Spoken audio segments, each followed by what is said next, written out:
तो आज इससे पहले जो हम लोगों ने इकोनॉमिक्स को पढ़ा था, तो इकोनॉमिक्स में आपको इकोनॉमिक्स क्या है, इकोनॉमिक्स के कितने क्षेत्र होते हैं, वो तमाम सब चीज़ पढ़ करके हम लोगों ने फिर इसको उसके बाद नेक्स्ट टॉपिक्स पर आया अर्थव्यवस्था एवं इसके विकास का इतिहास।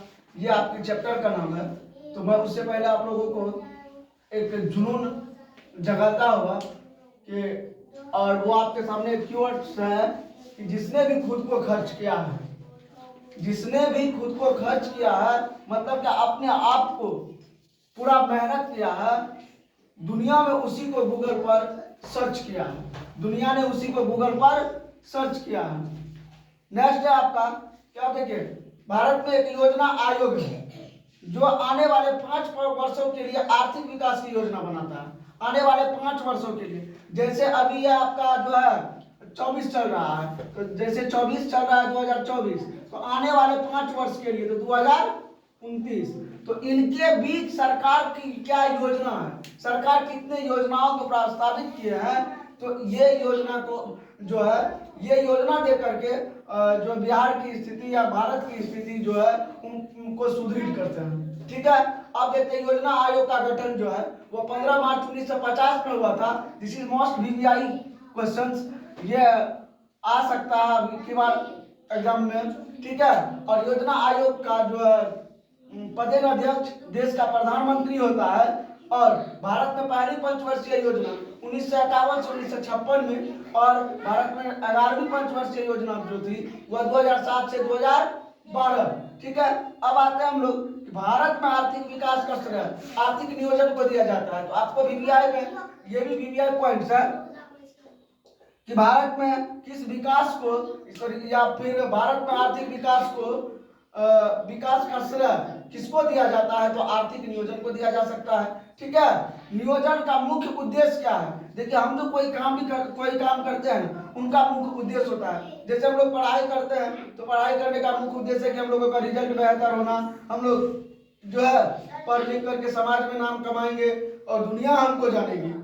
ठीक है, उसी प्रकार से नियोजन का भी मुख्य उद्देश्य होता है कि आर्थिक विकास की दर को बढ़ावा देना, बिजली, कृषि सेवा इस सबको इत्यादि को आगे के बढ़ावा देना। मतलब जैसे इसका नियोजन का मुख्य उद्देश्य यही है कि आर्थिक विकास की, जैसे हम लोगों का देश कितना अग्रसर होगा विकास की ओर, तो ये सब काम इसका नियोजन का मुख्य उद्देश्य होता है। राष्ट्र विकास परिषद जो है वो उनका गठन 6 अगस्त 1952 में हुआ था। अब देखिए इससे पहले हम लोगों ने देखा था वस्तु विकास जो, अब हम लोगों का नेक्स्ट टॉपिक है मौद्रिक विकास।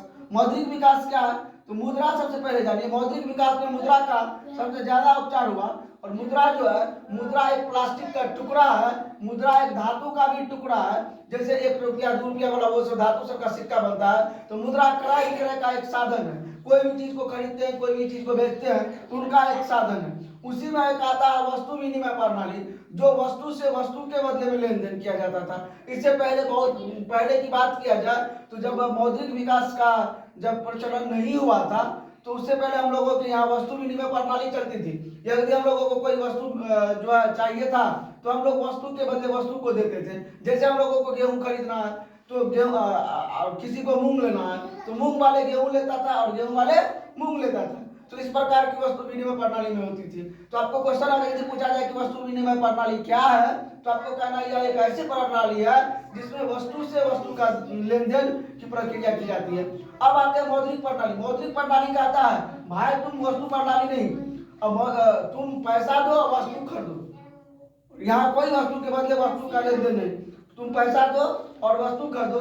मौद्रिक प्रणाली यह एक ऐसी प्रणाली होती है जो आपको वस्तु और सेवाओं का विनिमय करती है।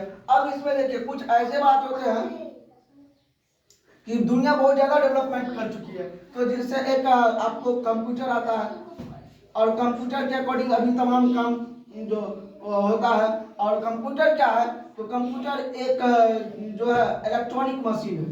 कंप्यूटर क्या है, इलेक्ट्रॉनिक मशीन है। इसी में आ जाता है आपको कंप्यूटर टाइप में आ जाता है एक एटीएम आ जाता है। एटीएम का मतलब होता है कि ऑटोमेटिक टेलर मशीन, स्वचालित मशीन। और ये जो स्वचालित का मशीन, आपके पास एक कार्ड होता है, उस कार्ड को आप अगर जैसे इंसर्ट करते हैं, कार्ड को जैसे डालते हैं, फिर अपना पिन इंसर्ट डाल करके जो है पिन जो आप डालते हैं, पिन को कहते हैं पोस्टल इंडेक्स नंबर, पिन को कहते हैं पोस्टल इंडेक्स नंबर। उनके बाद और उतना ही नहीं, यहाँ आपको क्रेडिट कार्ड भी होता है। क्रेडिट कार्ड का मतलब होता है साख पत्र। क्रेडिट कार्ड जो होती है ये आपके साख पत्र होती है, यानी कि कहने का मतलब है कि आप पर भरोसा कितना ज्यादा है किसी बैंक का, तो वो आपको होता है। एक डेबिट कार्ड होता है, डेबिट कार्ड जो होता है वो निकासी पत्र होता है, ठीक है। जैसे डेबिट का मतलब होता है निकल जाना या निकालना।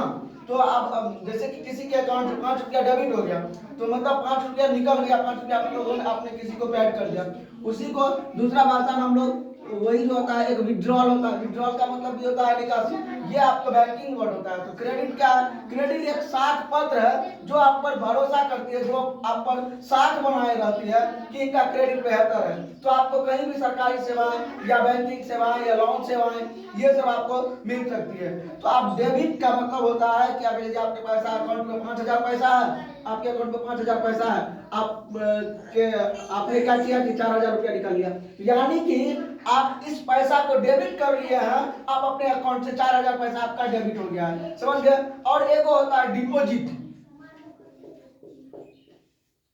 एक होता है डिपॉजिट। डिपॉजिट का मतलब होता है जमा करना।